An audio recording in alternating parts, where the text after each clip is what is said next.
Blood mixed with dust as Zara Holt crawled through the canyon, her torn dress catching on every rock and thorn as if the desert itself wanted to claim her as another victim. The year was 1873, and she was the only one left alive after the stagecoach massacre that had claimed 7 souls, including her father. The summer sun beat down mercilessly on the Nevada territory as Zara forced herself forward, one painful inch at a time. Her blonde hair, once neatly pinned beneath a fashionable hat, now hung in matted strands around her dirt-streaked face. The bullet had only grazed her shoulder, but the wound throbbed with each heartbeat, a constant reminder that she should be dead alongside the others. "Just make it to Truckee," she whispered to herself, the California mining town her father had spoken of with such hope, now her only destination. Just make it there. For 3 days she traveled, drinking from muddy puddles when she could find them, chewing on cactus flesh when hunger became unbearable. The nights were cold enough to make her teeth chatter, but Zara dared not light a fire, fearing the bandits might still be searching for survivors. She had seen their faces clearly enough to identify them, a fact that made her both valuable and vulnerable. On the 4th day, she spotted a thin plume of smoke rising in the distance. Caution told her to avoid it, but desperation pushed her forward. As she approached, she saw a lone figure sitting beside a small campfire, a coffee pot perched on the flames, and a horse grazing nearby. The man looked up when her shadow fell across the ground. His weathered face betrayed surprise beneath the brim of a well-worn hat. He stood in one fluid motion, his hand instinctively hovering near the revolver at his hip. "Good Lord, miss," he said, his voice a low rumble that matched his rugged appearance. "What happened to you?" Zara opened her mouth to speak, but the words wouldn't come. After days of solitude and survival, human contact overwhelmed her. Her legs gave way beneath her, and the ground rushed up to meet her as darkness claimed her vision. When Zara regained consciousness, she was lying beside the fire with a blanket draped over her. Her wounded shoulder had been cleaned and bandaged, and the smell of coffee and beans cooking filled her nostrils. "Easy now," the man said, noticing her stirring. "You're safe." He offered her a tin cup of water, which she accepted with trembling hands. "My name's Gabriel Reed," he said, crouching beside her. "Most folks call me Gabe." She drank deeply before answering. "Zara Holt. Where'd you come from, Miss Holt? You look like you've been dragged through hell backward." The memory of gunfire and screams flooded back, and Zara's eyes filled with tears. "Stagecoach to Truckee. We were attacked in the canyon 3 days back. Everyone else is dead." Gabriel's expression darkened. "The Carson Pass crossing. There was a stagecoach due through there this week." "Yes," Zara confirmed, her voice barely audible. 7 passengers plus the driver and shotgun guard, all gone." "And you survived?" Gabriel asked, his tone careful, measured. "I played dead," she explained, the words catching in her throat. "When they shot me, I fell down the embankment. They must have thought I was dead. I lay there until they left. They took everything, the strongbox, our belongings, even the horses." Gabriel nodded slowly, processing her story. "You're a lucky woman, Miss Holt." "My father was on that stage," she said, a tear tracking through the dirt on her cheek. "I don't feel lucky."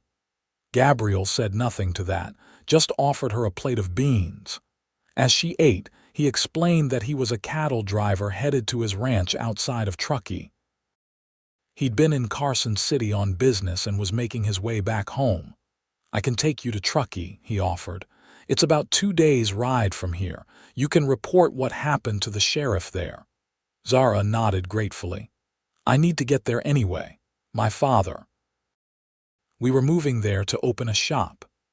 The next morning, Gabriel helped Zara onto his horse, a sturdy chestnut gelding named Buck. Her body ached from days of rough travel, but sitting in front of Gabriel on the saddle, with his arms around her to hold the reins, she felt safe for the first time since the attack.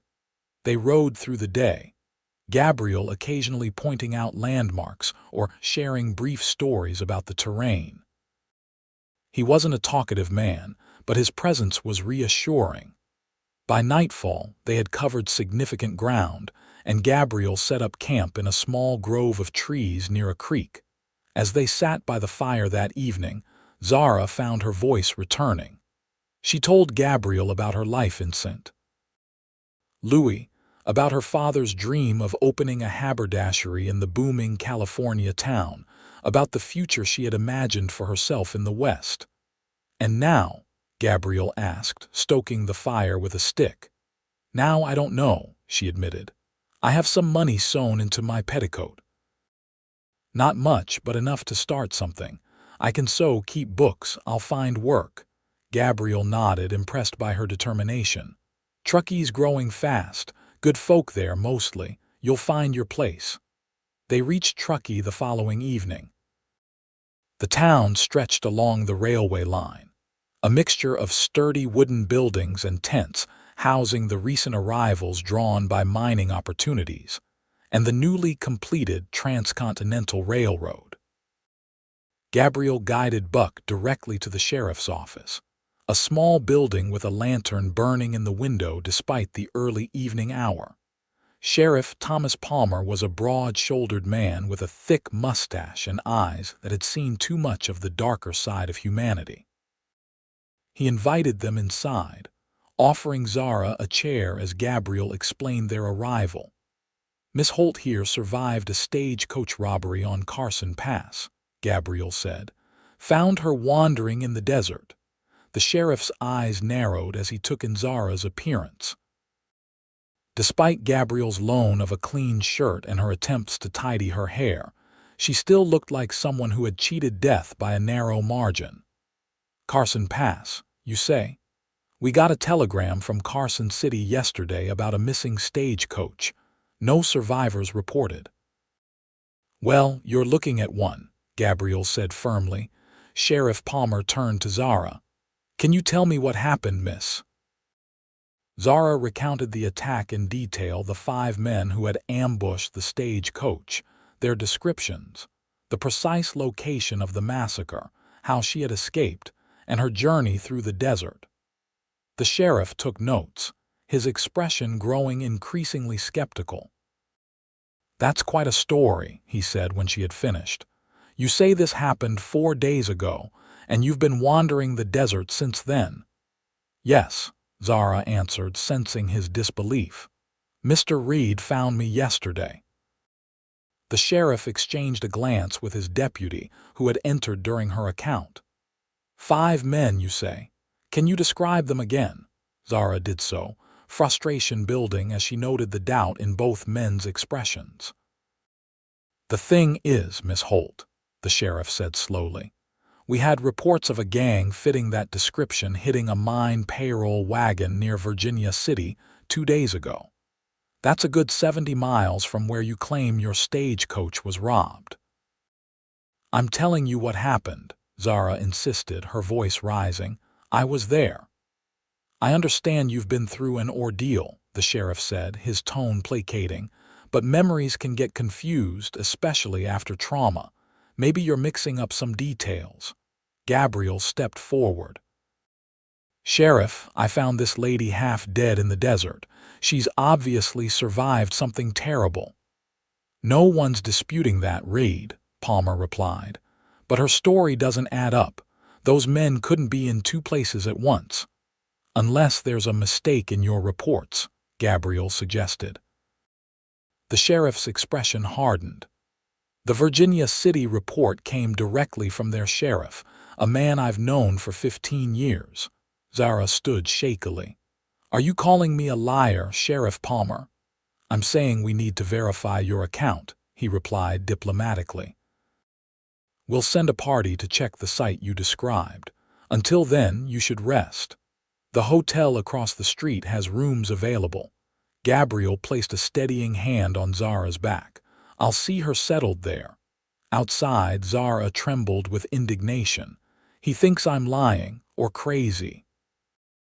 "He's just being thorough," Gabriel said, though his tone lacked conviction. "Come on, let's get you that room. Things will look clearer after you've had a proper rest." The Grand Hotel was a 3-story wooden structure that dominated the main street. Despite its grand name, it was a simple establishment catering mostly to businessmen and the occasional wealthy traveler. The clerk looked doubtfully at Zara's disheveled appearance until Gabriel placed enough money on the counter for a week's stay. "Get yourself settled," Gabriel said as they reached her room. "I'll come by tomorrow to check on you." Zara caught his sleeve before he could leave. "Thank you, Mr. Reed. I don't know what would have happened if you hadn't found me." His expression softened. "Get some rest, Miss Holt." "And it's Gabe, remember." Alone in the room, Zara finally allowed herself the luxury of a hot bath, scrubbing away days of desert grime. As she washed, she assessed her injuries. The bullet graze on her shoulder, now scabbed over thanks to Gabriel's care, plus numerous cuts and bruises from her desperate journey. But it was the wounds that couldn't be seen that troubled her most. The memory of her father's final moments, the disbelief in Sheriff Palmer's eyes, the uncertainty of her future in this town where she knew no one. She slept fitfully that night, plagued by nightmares of gunfire and the leering faces of the bandits. Morning brought little relief as she dressed in her ruined clothing, having nothing else to wear. A knock at the door revealed a young hotel maid carrying a package. "Mr. Reed asked me to bring this up, madam," the girl said, offering the brown paper-wrapped bundle. Inside, Zara found a simple dress, undergarments, and a note. "Thought you might need these. The general store opens at 8 g." The unexpected kindness brought tears to her eyes. The dress wasn't fancy, a practical blue calico, but it was clean and close enough to her size to be wearable with minimal adjustments. Properly dressed for the first time in days, Zara made her way downstairs to the hotel dining room. Conversation faltered as she entered, and she felt the weight of curious stares. Word traveled fast in small towns, and it was clear that news of the stagecoach survivor had spread. She had barely started on her breakfast when the hotel door swung open, and Sheriff Palmer entered with his deputy. He spotted Zara immediately and approached her table. "Miss Holt," he said, removing his hat, "I wonder if you might come back to my office. We've received some new information about the stagecoach." Zara followed them across the street, a knot of dread forming in her stomach. Inside the sheriff's office, she found Gabriel already waiting, his expression grim. "Please sit down," Palmer said, gesturing to a chair. Zara remained standing. "What information have you received?" the sheriff sighed. "A telegram from the Carson City authorities. They found the stagecoach right where you said it would be. 7 bodies, just as you described." Relief flooded through Zara. "So you believe me now?" "Not exactly," the deputy interjected. "The bodies had been there for at least a week, according to their doctor, not 4 days. "That's impossible," Zara protested. "I was on that coach. My father was on that coach. It happened 4 days ago." "Maybe you were confused about the days," the sheriff suggested. "After such trauma, I know how many days I spent in the desert," Zara snapped. "I counted each sunset." "The facts don't align with your story," Palmer insisted, "and there's more. They identified all 7 victims. None of them match the description of your father." The room seemed to tilt around Zara. "That's not possible. My father was there. Edward Holt. 52 years old, gray hair, wearing a brown suit." "No one matching that description was found," the sheriff said firmly. "Are you certain you were on the Carson Pass stagecoach?" "Of course I'm certain." Zara's voice rose with frustration. "I was there. I saw them die. I was shot." She yanked down the collar of her dress to reveal the healing wound on her shoulder. The sheriff examined it with a professional eye. "That does look like a bullet graze," he admitted. "Recent, too." "Someone clearly hurt you," the deputy acknowledged. "But the timeline doesn't match the Carson Pass robbery. And if your father wasn't among the victims, maybe there was a mistake in identifying the bodies," Gabriel suggested. "Or perhaps Miss Holt was on a different stagecoach altogether." "There was only one stagecoach reported missing," Palmer countered. Zara sank into a chair, her legs suddenly unable to support her. "I know what happened to me. I was there." The sheriff's expression was almost pitying now. "Miss Holt, sometimes our minds protect us from trauma by altering our memories. You've clearly been through something terrible, but I have to follow the evidence." "What are you saying?" Zara asked, though she already knew the answer. "I'm saying that until we can verify your account, we have to consider other possibilities, that you might be confused about the details, or that I'm lying," Zara finished for him, anger replacing her shock. "I didn't say that," Palmer backpedaled. "You didn't have to." Zara stood abruptly. "My father and I were on that stagecoach. We were attacked. He was killed. I survived. That is the truth, Sheriff, whether you believe it or not." She strode from the office, ignoring the sheriff's call for her to wait. Outside, the bright morning sun seemed to mock her distress. She walked blindly down the main street, no destination in mind, just needing to escape the suffocating disbelief. Gabriel caught up to her a block later. "Zara, wait." She turned to face him, expecting to see the same doubt in his eyes that she'd seen in the sheriff's. Instead, she found concern. "You believe me?" she asked directly. Gabriel considered her question carefully. "I believe you survived something terrible.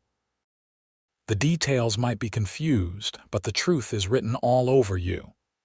"What does that mean?" "It means," Gabriel said slowly, "that truth looks like you wounded, determined, standing your ground even when no one else believes you." The unexpected support nearly broke her composure. Zara blinked back tears, unwilling to show further weakness in public. "What do I do now?" she asked, voice barely above a whisper. "You keep telling your story," Gabriel replied, "and we keep looking for evidence to support it." Gabriel nodded. "I didn't bring you to Truckee just to abandon you to skeptics. I've got a ranch about 3 miles outside of town. Not much to look at, but there's a small cabin where my foreman used to stay before he moved on. You could stay there while we sort this out." The offer was tempting. Zara had limited funds and no prospects in a town where her reputation was already tainted by suspicion. Yet caution held her back. "Why would you help me? You barely know me." Gabriel looked away, seeming to search the distant mountains for an answer. "Let's just say I know what it's like to have the truth questioned, to stand alone." Something in his tone told Zara there was more to his story, but she didn't press. His offer represented safety and time, both things she desperately needed. "Thank you," she said. "I accept." They collected her few belongings from the hotel, Gabriel paying her bill despite her protests. As they prepared to leave town, the hotel clerk handed Zara a sealed envelope. "Telegram came for you while you were out," he explained. Zara stared at the envelope in confusion. "For me?" "No one knows I'm here," the clerk shrugged. "Got your name on it." Outside, Zara tore open the envelope with trembling fingers. The message inside was brief, but sent a chill through her body. "Zara, stop. We know you survived. Stop. Keep quiet or join your father. Stop." She handed the paper wordlessly to Gabriel, whose expression darkened as he read it. "Who sent this?" he demanded. "It's not signed," Zara pointed out, her voice faint. "But it proves I'm not lying. Someone knows I survived the attack." Gabriel folded the telegram carefully and tucked it into his pocket. "Let's get you to the ranch. You'll be safer there than in town." They rode double on Buck again, but this time the journey held none of the relief Zara had felt during their approach to Truckee. Someone knew she was alive. Someone was watching her. The bandits hadn't forgotten the witness they'd left behind. Gabriel's ranch lay in a small valley nestled between pine-covered hills. A modest two-story house stood at the center of the property, with a barn, corral, and smaller cabin nearby. Cattle grazed on the surrounding grassland, and a creek provided water for the operation. "It's not much," Gabriel said as they approached, "but it's mine. Paid for it with 8 years of driving cattle from Texas." "It's beautiful," Zara said sincerely, taking in the peaceful scene. The foreman's cabin was simple but clean, with a single room containing a bed, table, 2 chairs, and a small stove. Gabriel left her to settle in while he went to prepare his own home for the night. Alone, Zara sat on the edge of the bed, the telegram spread on her lap. The message confirmed what she already knew, but seemed to raise more questions than it answered. How had they found her? What did they fear she would reveal? And most importantly, how could she prove her story to Sheriff Palmer when the evidence seemed to contradict her at every turn? Later that evening, Gabriel brought her dinner, a hearty stew and fresh bread, and they discussed their next steps. The sheriff's riding out tomorrow with a party to examine the stagecoach site himself, Gabriel informed her. "I volunteered to go along. Will he let you?" Gabriel's smile held little humor. "Palmer and I have history. He doesn't like me much, but he knows I know the territory better than most. Besides, I told him I wanted to verify your story for myself." "And do you?" Zara asked quietly. "I believe you," Gabriel replied, "but seeing the site might help us understand the discrepancies. Like why they claim the bodies had been there longer than I said, or why they couldn't identify my father." Gabriel nodded. "Exactly. The truth is out there, Zara. We just need to find it." The next morning, Gabriel rode out with the sheriff's party while Zara remained at the ranch. He'd introduced her to his ranch hand, Miguel, a capable Mexican man who had worked for Gabriel for 3 years. Miguel would keep watch while Gabriel was gone, though they agreed not to explain the full situation to him. "Just say you're recovering from an accident," Gabriel suggested. "The less people know about the telegram, the better." The day passed slowly for Zara. To keep her mind occupied, she took stock of the cabin and made a list of items she would need if she stayed longer. The physical activity helped, but couldn't fully distract her from the weight of uncertainty. By late afternoon, she had cleaned the cabin thoroughly and mended her torn dress as best she could with the limited supplies available. When Miguel brought her dinner, a simple but filling meal of beans, tortillas, and coffee, she asked how long it would take Gabriel to return. "Senor Reed will be back tomorrow, perhaps the day after," Miguel told her. "Carson Pass is far and the sheriff will want to be thorough." That night, Zara struggled to sleep, jumping at every sound outside the cabin. Just after midnight, a noise at her window startled her fully awake. She sat up, heart pounding, then relaxed slightly when she recognized Miguel's voice calling her name softly. She opened the door to find him standing there, rifle in hand, expression tense. "Riders coming," he whispered. 3 men, not from town." Fear clutched at Zara's throat. "The telegram," she gasped. "They've found me." Miguel looked confused but didn't waste time on questions. "Come, we hide you." He led her to the barn, helping her climb into the hayloft. "Stay quiet," he instructed. "I will see what they want." From her hiding place, Zara could see through a small window as 3 mounted men approached the main house. Miguel went out to meet them, his rifle visible but not raised. The conversation was too distant to hear clearly, but Zara could see that the men were asking questions, gesturing toward the cabin where she had been staying. Miguel shook his head repeatedly. his posture casual but alert. After several tense minutes, the men seemed to accept whatever Miguel had told them. They turned their horses and rode away, disappearing into the darkness. Zara remained frozen in the hayloft, afraid to move until Miguel came to find her an hour later. "They are gone," he assured her. "I told them Señor Reed is not here and no woman is staying on the ranch." "Did they believe you?" Miguel shrugged. "They left, but they may come back." "Who were they? Did they say what they wanted?" "They claimed to be friends of Señor Reed," Miguel said, his tone making it clear he hadn't believed them. "Said they heard he had a lady visitor they wanted to meet." Zara shivered despite the warm night.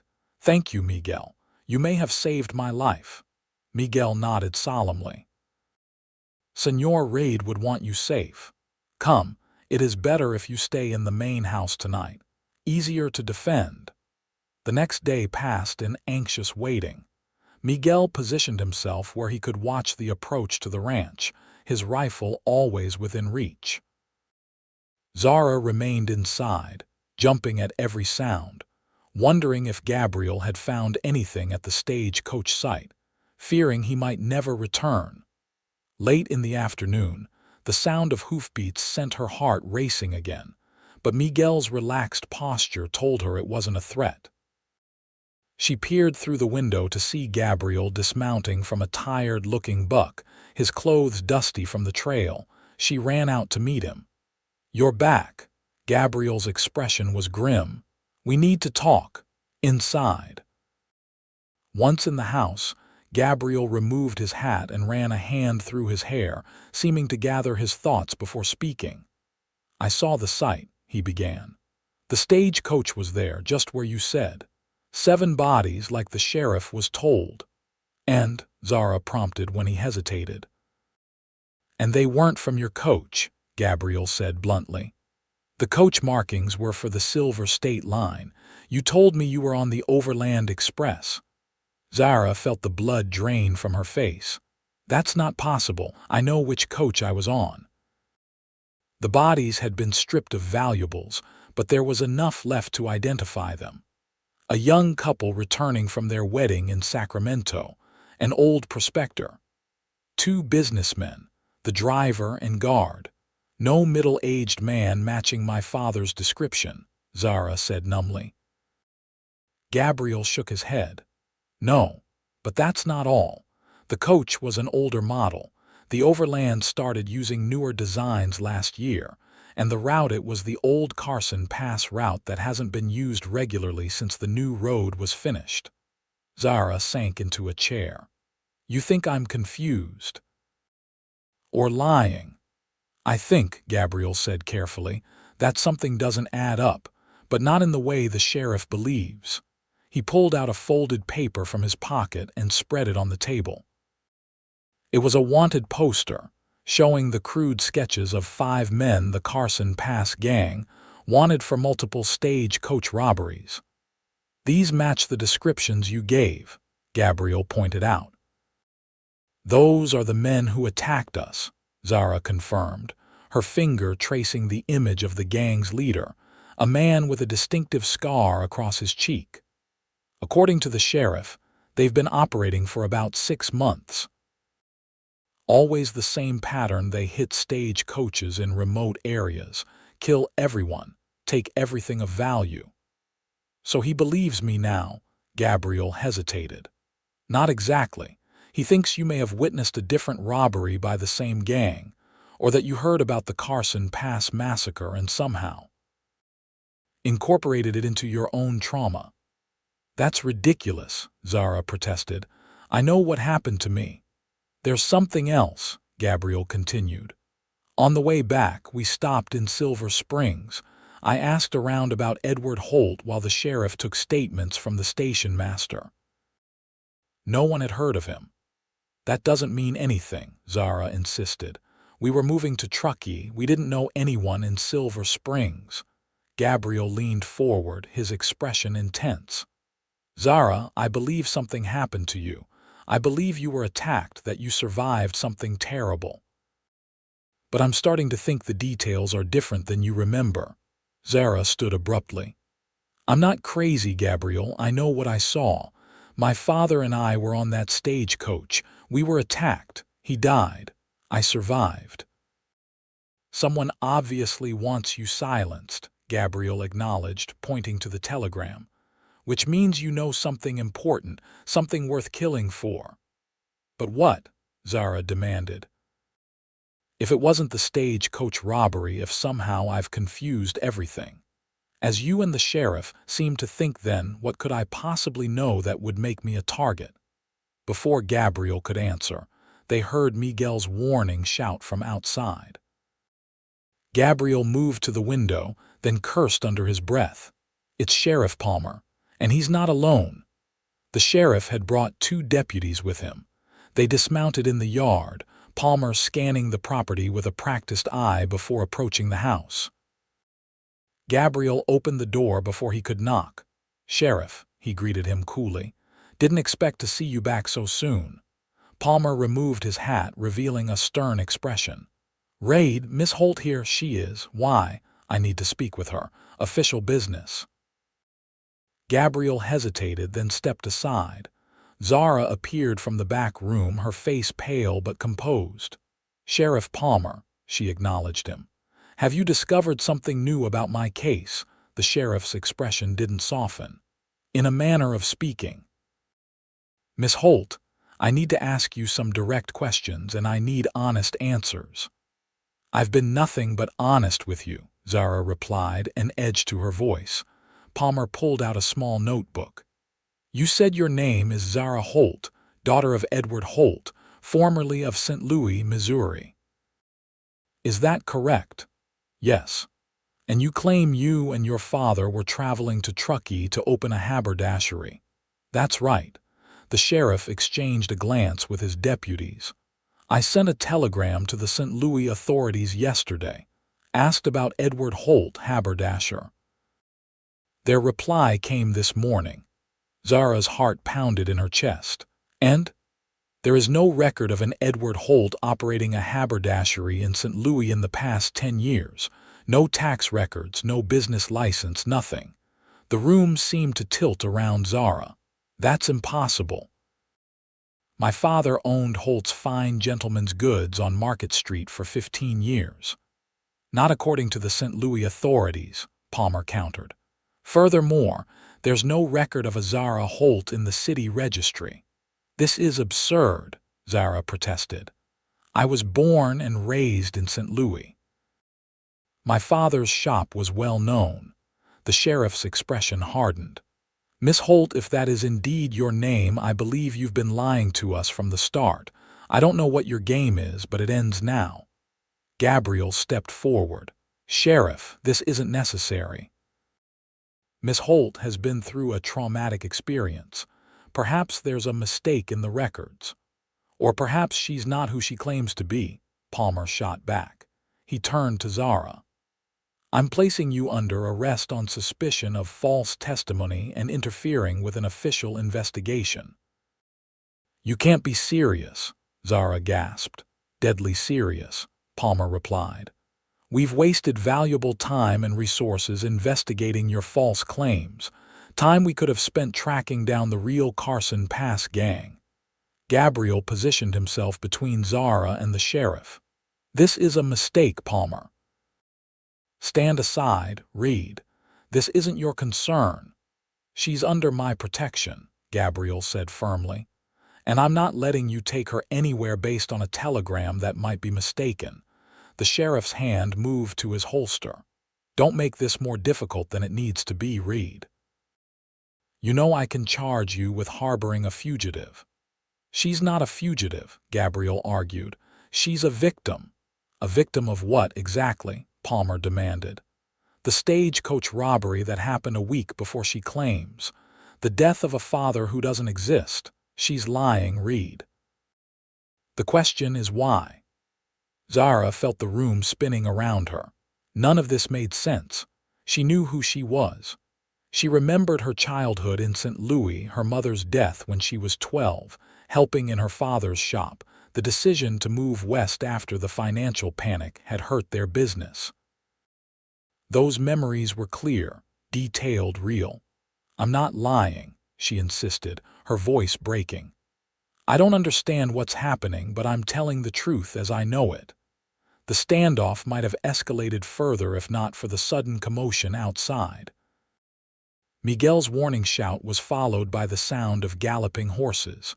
The sheriff turned toward the noise, his hand still on his gun.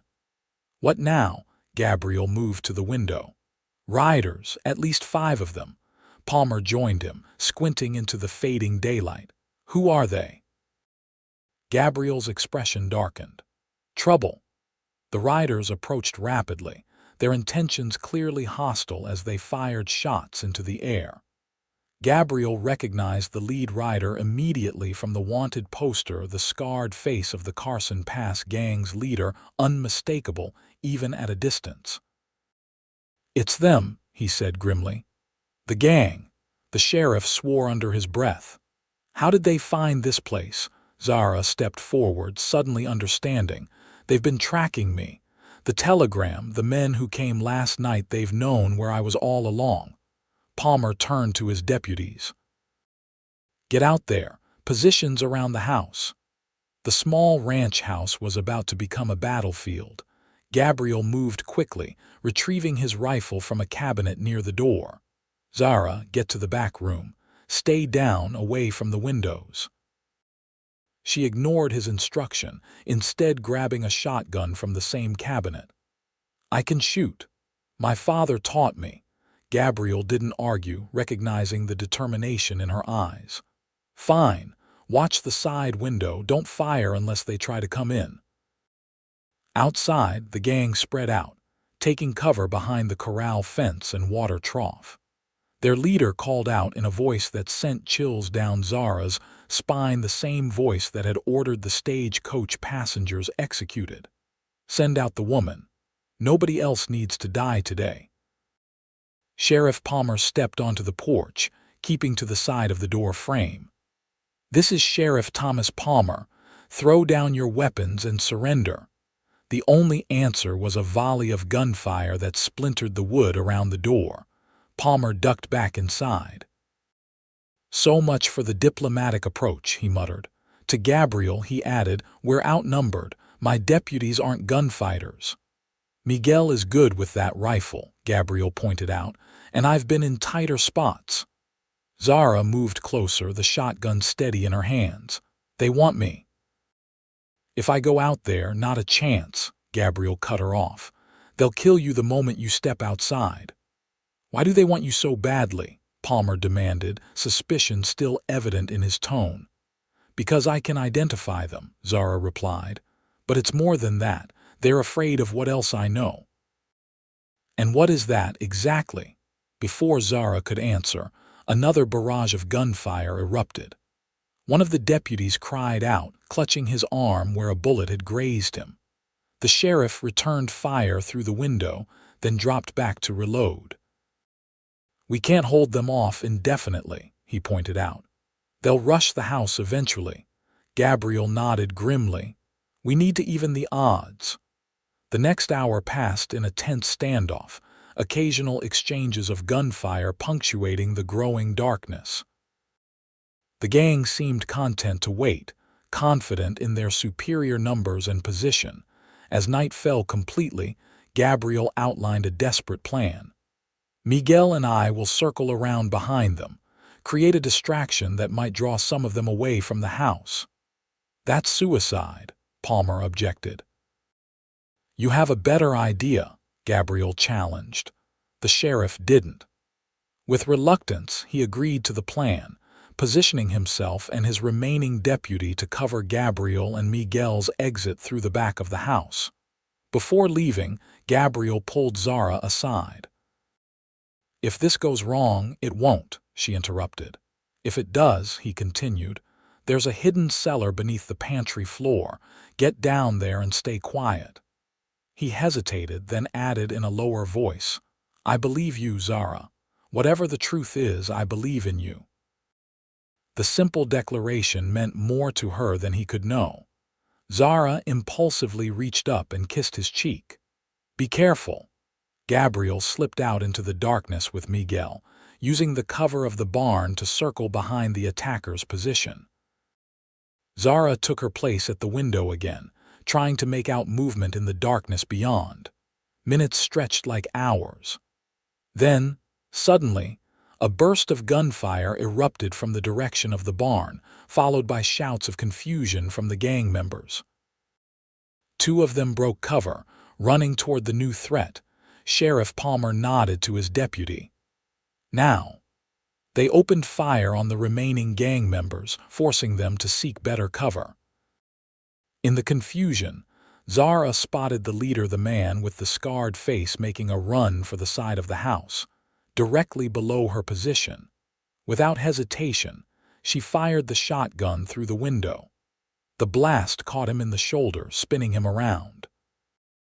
He fell against the wall, wounded but still moving, his gun raised toward the window where Zara stood exposed. A single rifle shot rang out, and the gang leader crumpled to the ground. Gabriel emerged from the shadows, rifle still trained on the fallen man. The tide of battle turned quickly after that. With their leader down and caught in a crossfire, the remaining gang members surrendered or fled, only to be captured by Palmer's deputies, who had circled behind them. When it was over, 4 members of the Carson Pass gang were in custody, including their wounded leader. One had escaped in the confusion, disappearing into the night on horseback. Inside the house, Palmer set about treating the wounded deputy while Gabriel checked on Zara. "Are you hurt?" he asked, his eyes scanning her for injuries. She shook her head. "I'm fine. You?" "Nothing serious." He had a cut along his cheekbone where a bullet had grazed him, but otherwise appeared unharmed. The sheriff approached them, his earlier suspicions somewhat tempered by their shared battle. "That was good shooting, Miss Holt." "Thank you," she replied stiffly, not yet ready to forgive his earlier accusations. "The gang leader's conscious," Palmer continued. "Says he wants to talk to you." Zara exchanged a glance with Gabriel, who nodded slightly. Together, they followed the sheriff outside where the scarred man sat propped against the water trough, hands bound, his shoulder roughly bandaged. He looked up as Zara approached, his face twisted in a grimace that might have been pain or amusement. "So you really did survive," he said, his voice raspy. "Tough little thing, aren't you?" "Why did you come after me?" Zara demanded. "What am I supposed to know that's worth killing for?" The man's laugh turned into a cough. "You really don't remember, do you?" "The bump on your head must have been worse than it looked." Zara frowned. "What are you talking about? You weren't on any stagecoach, lady. You were with us, part of the gang." The declaration hit Zara like a physical blow. "That's a lie, is it?" the man challenged. "Ask yourself how you knew exactly where the robbery happened, how you could describe all of us in detail, why there's no record of your supposed father or your life in St. Louis." Gabriel placed a steadying hand on Zara's shoulder. "Don't listen to him. He's trying to confuse you." "Your name isn't Zara Holt," the gang leader continued, ignoring Gabriel. "It's Zara Harris. You joined us 6 months ago in Reno, said you were good with numbers, could help us plan the robberies." "No," Zara whispered, but doubt had begun to creep into her mind. The lack of records in St. Louis, the discrepancies in her story, the strange gaps in her memory that she had attributed to trauma. "You got cold feet after the last job," the man went on. "Said you wanted out. We don't let people out, Zara.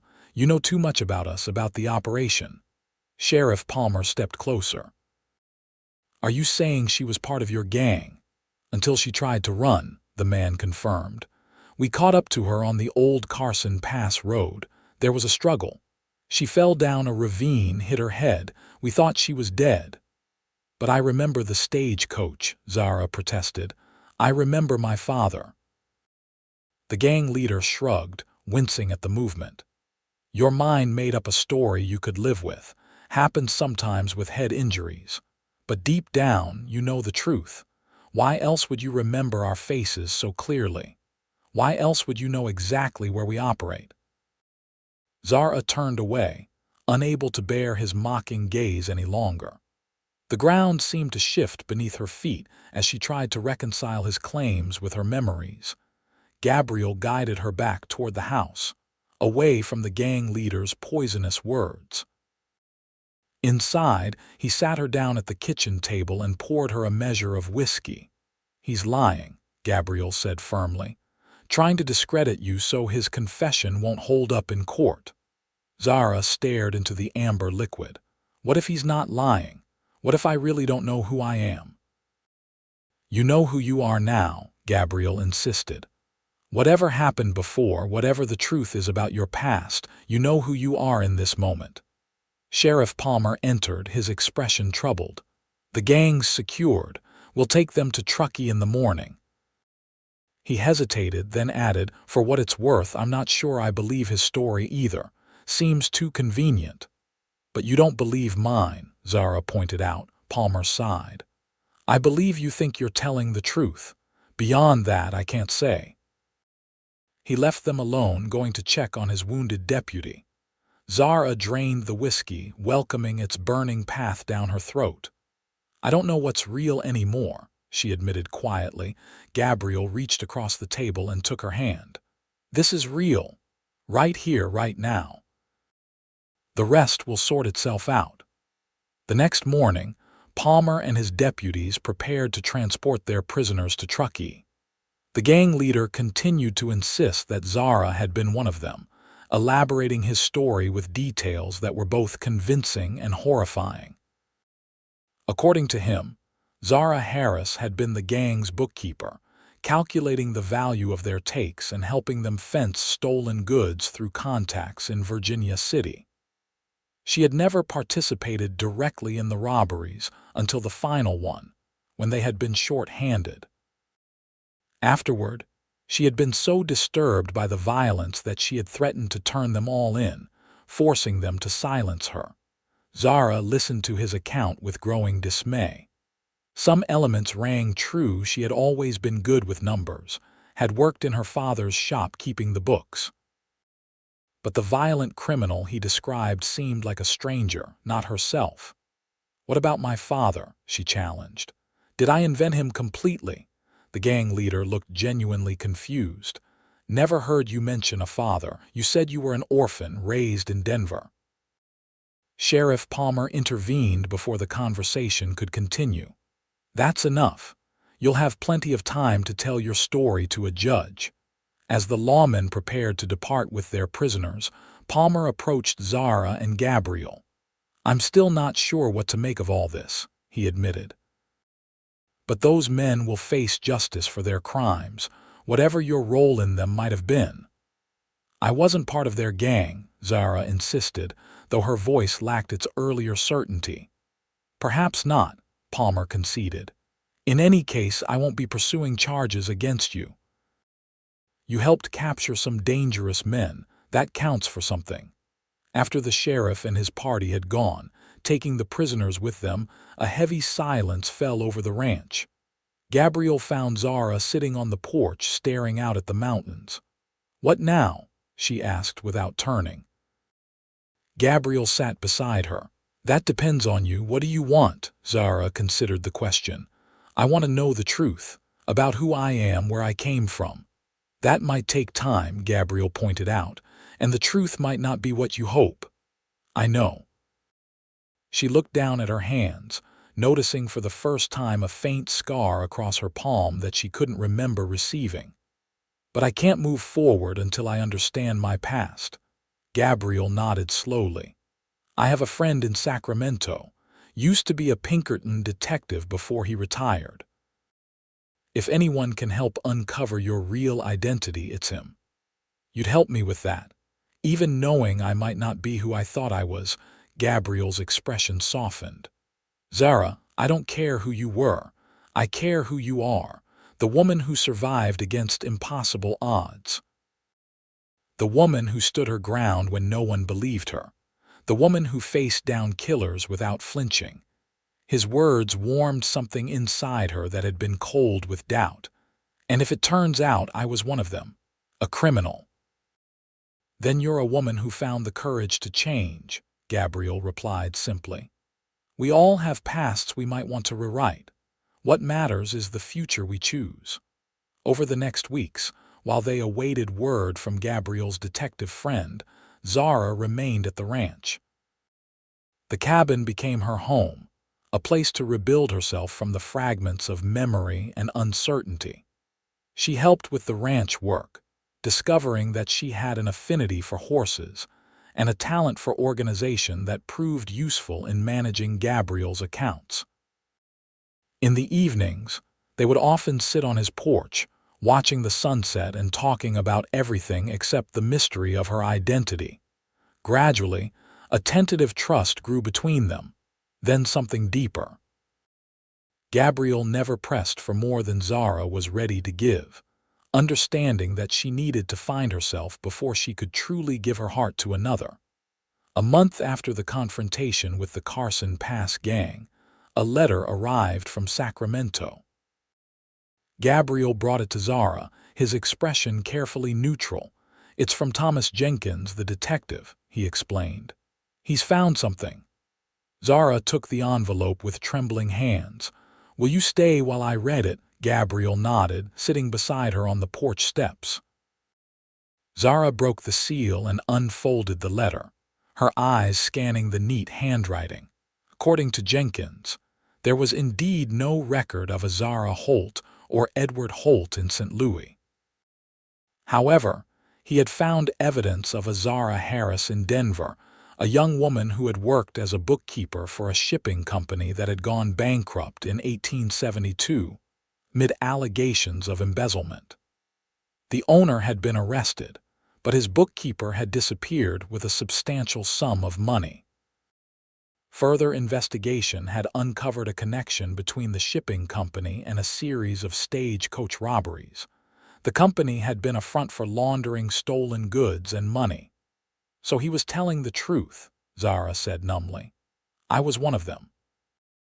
Gabriel took the letter from her hands and continued reading aloud. However, witness statements from company employees consistently describe Zara Harris as an unwitting participant in the scheme. She was reportedly horrified upon discovering the criminal nature of the business and threatened to go to the authorities. She disappeared shortly thereafter, with rumors suggesting she had either been silenced or had fled with evidence against her employer. Zara looked up, a flicker of hope in her eyes. I wasn't a willing criminal, it seems not, Gabriel replied gently. But there's more. Jenkins had also uncovered records of an Edward Holt not in St. Louis but in Denver. He had operated a small textile shop there until his death in 1870. His daughter, Zara Holt, had subsequently taken a position as a bookkeeper with the shipping company, presumably to support herself after her father's death. Zara Holt, Zara whispered.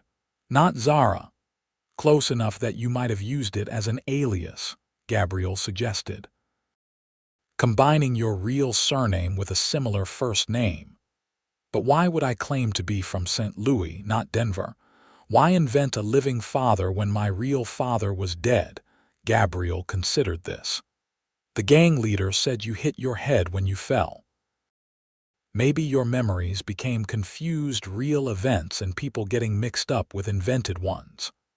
Zara pressed her fingers to her temples, trying to sort through the fragments of memory and revelation.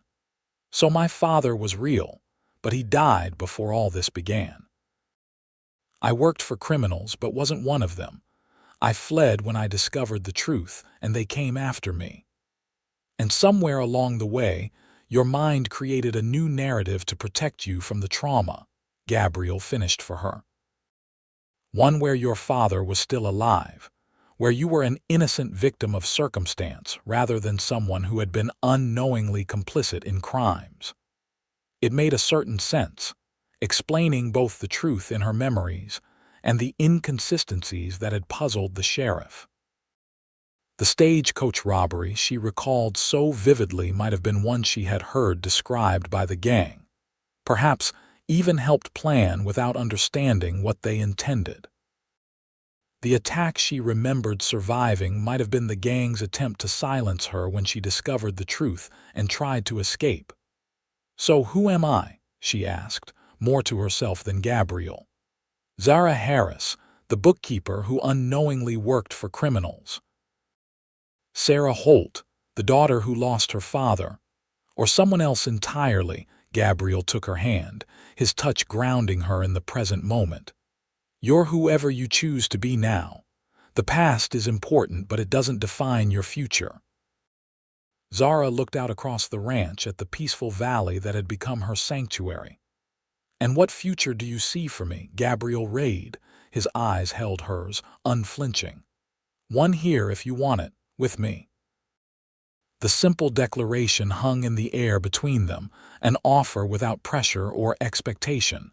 "Even knowing what I was?" she asked. "What I did?" "Especially knowing what you did," Gabriel replied firmly. "You discovered a terrible truth and had the courage to walk away, even knowing it might cost you everything. That's the woman I've come to care for." Tears blurred Zara's vision. "I don't even know if I should keep calling myself Zara." Gabriel smiled gently. "Names are just sounds we answer to. It's who we are beneath them that matters." He hesitated, then added, "But for what it's worth, I think Zara suits you. It's strong, distinctive, like you." She leaned against him, finding comfort in his solid presence. "Zara Reed has a nice sound to it." Gabriel's arm tightened around her shoulders. "It does at that." 2 days later, Sheriff Palmer rode out to the ranch alone. Zara met him on the porch, her back straight, prepared for whatever news he brought. "Sheriff," she greeted him, "what brings you out this way?" Palmer removed his hat, revealing a somewhat chagrined expression. "Came to deliver some news and maybe an apology." Zara gestured to a chair. "Please sit."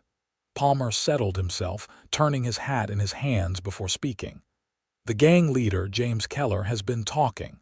A lot. Trying to make a deal for himself.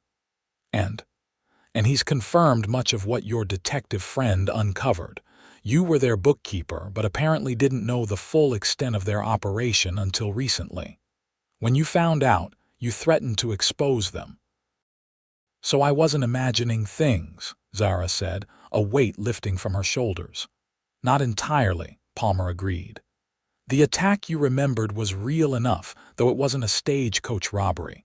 They ambushed you on the old Carson Pass road when you tried to flee. There was a struggle. You fell down a ravine, got banged up pretty bad. They thought you were dead. And left me there." Palmer nodded.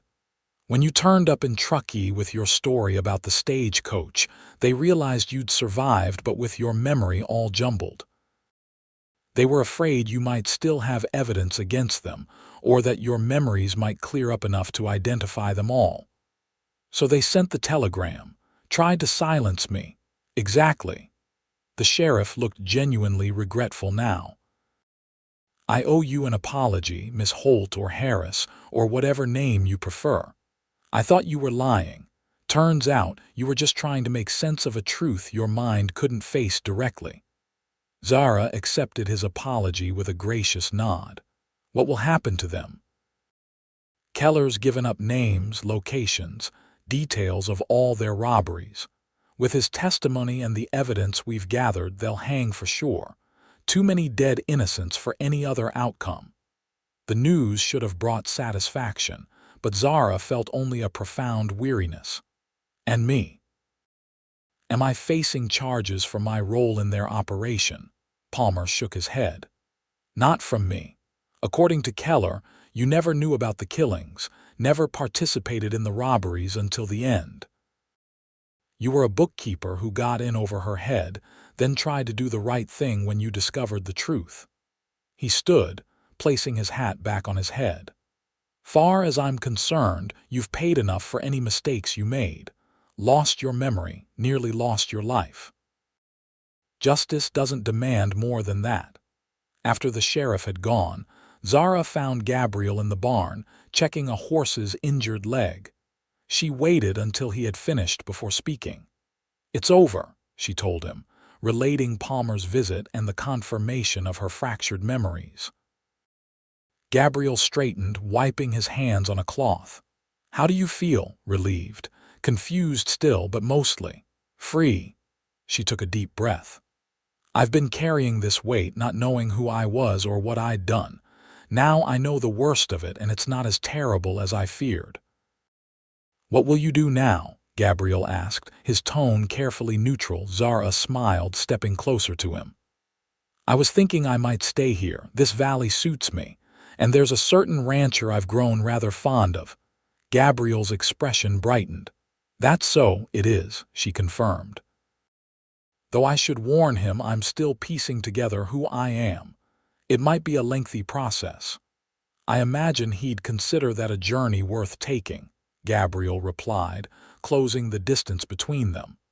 "Especially with the right companion." He cupped her face gently in his calloused hands. "Truth is, Zara, I fell for you the moment I found you in the desert. Half dead, determined, refusing to surrender. I didn't know your name or your story, but I knew your spirit." "The cowboy said truth looks like her," Zara murmured, recalling his words from their first days in Truckee. "It does," Gabriel confirmed, "strong, resilient, beautiful even when battered." His thumb stroked her cheek softly. "They called you a liar for surviving, but I recognized the truth in you from the start." Zara closed the final distance between them, her lips finding his in a kiss that felt like coming home after a long, difficult journey. In that moment, the past with all its confusion and trauma seemed to recede, leaving only the present and the promise of a future built on honest foundations. 6 months later, Zara stood in the doorway of the ranch house, her house now, since her marriage to Gabriel 2 months earlier. Spring had transformed the valley, painting it with wildflowers and fresh green growth. Inside, she had made similar transformations, turning the bachelor's quarters into a true home with curtains at the windows and colorful quilts on the beds. Sheriff Palmer had kept his word.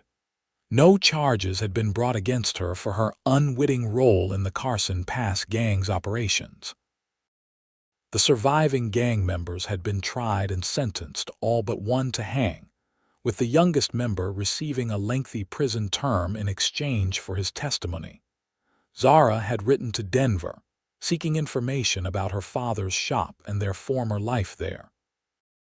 The responses had triggered fragments of memory: a small apartment above a textile store, her father teaching her to keep the account books, his illness and death that had left her alone and struggling to survive. Some memories remained unclear, jumbled fragments that might never fully resolve themselves. But she had made peace with that uncertainty, focusing instead on building a life that honored both the father she had loved and the woman she had become. Gabriel joined her in the doorway, wrapping his arms around her from behind. "What are you thinking about, Mrs. Reed?" The name still brought a smile to her face. "About journeys, the one that brought me here, the one we're on together." He rested his chin on her shoulder. "Any regrets?" "Not one," she replied honestly. "Even the painful parts led me here to you, to this place." Gabriel turned her in his arms. "I have something to show you." He led her to the newly expanded stable where a sleek black mare stood in a freshly built stall. "She's beautiful," Zara breathed, approaching the horse with an outstretched hand. "She's yours," Gabriel said. "Every ranch wife needs her own mount." Zara stroked the mare's velvety nose. "What's her name?" "That's for you to decide." Zara considered for a moment. "Truth," she said finally. "Her name is Truth." Gabriel smiled, understanding the significance. A fine name for a fine horse. Later that evening, as they sat on the porch watching the sunset paint the sky in brilliant orange and purple, Zara rested her head on Gabriel's shoulder. "I was thinking," she said casually, "that the spare room might need redecorating soon." Gabriel looked down at her, one eyebrow raised. "Any particular reason?" Zara took his hand and placed it gently over her still flat stomach. "It might have a new occupant in about 7 months." Joy bloomed across Gabriel's face. "You're certain?" "As certain as I can be," she confirmed. "Doc Miller in town confirmed it yesterday." Gabriel pulled her into his arms, his kiss conveying all the emotions words couldn't express. When they finally separated, his eyes were suspiciously bright. "A child," he whispered. "Our child." "The beginning of a new chapter," Zara agreed. "One we write together without ghosts or uncertainties." As darkness fell across the valley, they remained on the porch, talking of plans and dreams for their expanding family. The past, with all its pain and confusion, had brought them to this moment, this truth that they had built together from the ashes of what came before. In the years that followed, the ranch prospered under their joint care. Gabriel's cattle operation expanded, while Zara established a small but successful horse breeding program, with Truth as her foundation mare. Their son, Edward Gabriel Reed, was born healthy and strong, followed 2 years later by a daughter they named Hope. The story of how they met became a family legend, told and retold as the children grew. They never hid the truth from their children, neither the confusion of Zara's past nor the violence that had brought them together. But they always emphasized how truth could emerge from even the most tangled circumstances, and how love could heal even the deepest wounds. On their 5th wedding anniversary, Gabriel presented Zara with a special gift, a journal he had commissioned from a craftsman in San Francisco, bound in fine leather with her initials embossed in gold. "For your memories," he explained as she ran her fingers over the soft cover. "The ones you've made and the ones still to come." That night, Zara made the first entry, beginning with words that had defined their journey together. "They called me a liar for surviving. My husband said truth looks like me. Both were right in their way. The truth of who we are isn't always found in perfect memories or unbroken paths. Sometimes it emerges from confusion and pain, from the courage to face what was and the determination to create what could be. 5 years ago, I didn't know who I was. Today, I am Zara Reed, wife, mother, rancher, survivor, and in that truth I have found my home.